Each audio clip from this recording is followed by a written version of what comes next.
Hi, Elizabeth Prince here with the Fundamentals of Singing.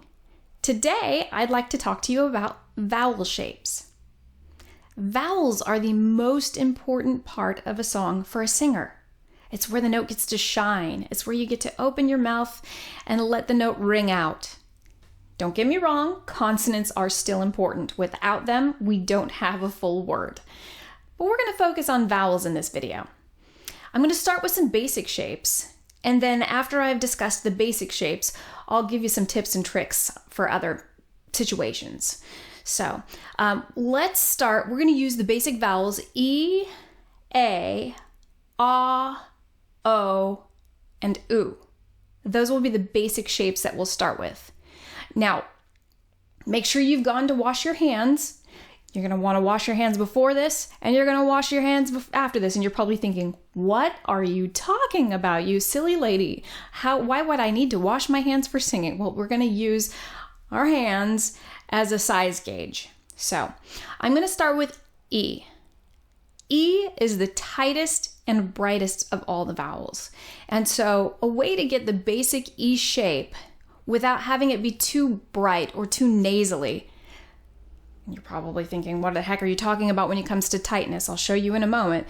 But in order to get a nice E vowel, nice sound when you're singing the word E or a word that has the sound E, like spring, spring, the E is in the spring, or bring, or me, or be.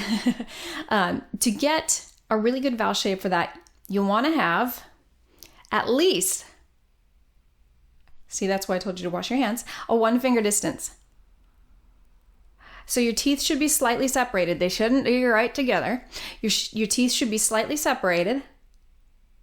Your tongue should be resting right up against the back of your teeth.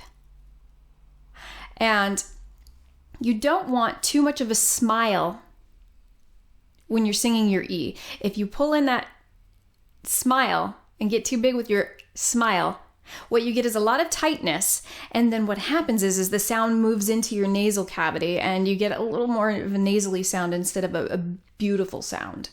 Unless you're looking for the nasally sound, then maybe it is a beautiful sound to you. But to get a less nasally and a little bit more rounded out sound for the E, you want to have 1 finger distance and keep from smiling tight. You don't want E, you want E. You hear the difference in that? E. Sounds a lot more relaxed, doesn't it? So for E, 1 little finger space. If you want to open up bigger, that is completely fine. You're just going to round out the vowel and give it a better sound. The next vowel I'd like to talk about is the next tightest vowel, and that would be E or I, as in may, or as in hey, or as in in, I. So for the I vowel or the E vowel, what you will want to do is have about a 2 finger distance between your teeth. So now we've opened up our mouth a little bit more. Again, you don't want big, bright, tight vowels. You don't want you want gives it a little bit more relaxed sound again when you keep from smiling too big. Another thing to be aware of and be conscious of is make sure that you're not curving your lips over your teeth, your bottom or your top teeth.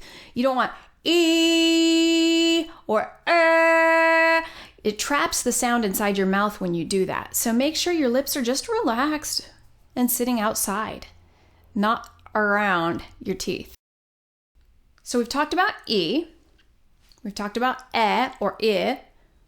Now let's talk about Ah.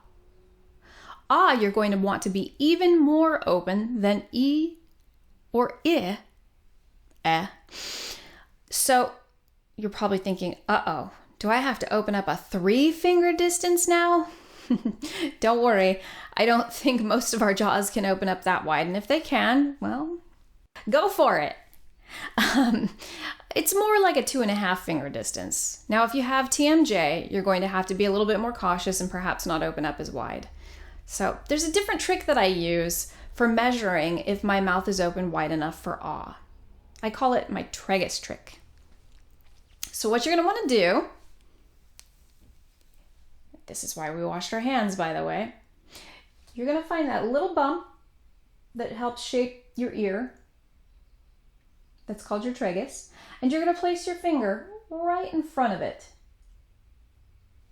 And then you're going to open up your mouth until you feel your finger fall into a little bit of a hole or a little bit of a groove. What you're going to be feeling is your lower jaw separating from your upper jaw and creating more space in your mouth. So if you're not finding that groove, you might need to move your finger up a little bit or down a little bit. Everybody's jaw is shaped differently and connects in a slightly different spot, but that's a good approximation. A good place to start is right there in front of the tragus. And if you've moved it around and you're not feeling that groove, the next thing that you could do is just try opening your jaw a little bit wider. And then keep filling around until you find that little groove. Once you've found that, that is a great shape that you can use for ah. Nice and open. Ah. Once again, you're not going to curve your lips around your teeth. Ah, because notice how my sound just got trapped. And also make sure that your tongue is sitting nice and relaxed at the bottom of your mouth and the tip of your tongue is touching the back of your teeth. You don't want it to pull back when you're singing. It blocks the sound.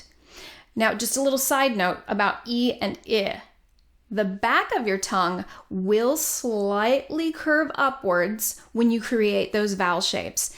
And that is simply because that's what it takes to make those vowel shapes. You can't have your entire tongue laying completely flat in your mouth for E or I, but for ah, you can have it completely flat and relaxed at the bottom of your mouth. Ah. All right, so we've talked about E, we've talked about eh and I, we've talked about ah. The next one is O. So for O, we're going to use that same tragus trick, and then we're going to shape our lips a little bit differently to create that O vowel shape. O. That's all you do. Just shape your lips a little bit differently, and you've got O instead of ah. Still keep that mouth wide open so you get nice, good, resonant, round sounds. All right? So that leaves, last but certainly not least, oo. For oo, I'd like for you to keep your jaw open. Still, not your mouth, your jaw. And then just use your lips, again, to shape the oo vowel sound. So you're going to open up nice and big, and then close your lip, purse your lips together. Now these will come over your teeth. They won't fold over your teeth, but your lips will come in front of your teeth.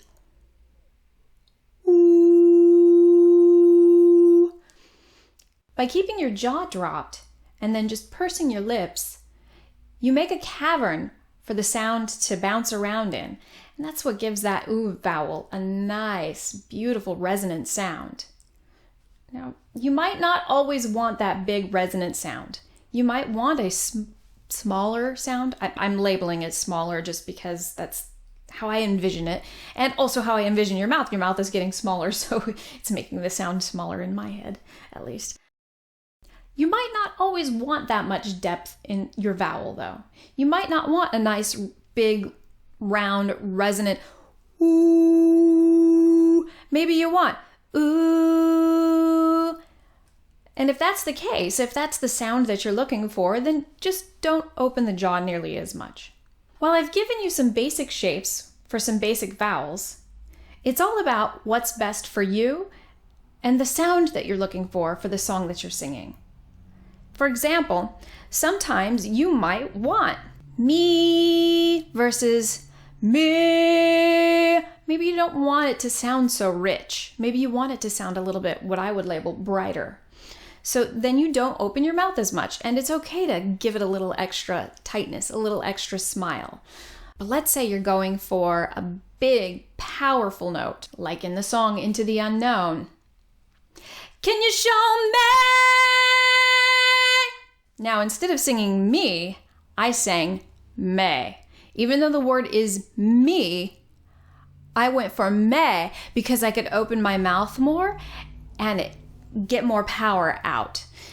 It was a high note, it was a loud note, so it needed a little extra. Some vowels you might want to sing nice and quiet. Twinkle, twinkle, little star. But some things you might want to power out. Into the unknown. And in that case, you need to open up your mouth more. I hope this helps you with some of your vowel shapes and shaping your words. If you have any questions along the way, let me know. Put it in the comments and I'll be happy to make other videos to help you out. And if you liked this video or any of my other videos, give it a thumbs up and share it with a friend, please. Also, if you haven't already, don't forget to click subscribe. That way you can get the latest on all my videos. You could also get some of my warm-ups, see when I've added new ones. And as I add violin videos and piano videos, you could get some of those too. Thanks for watching. I'm Elizabeth Prince.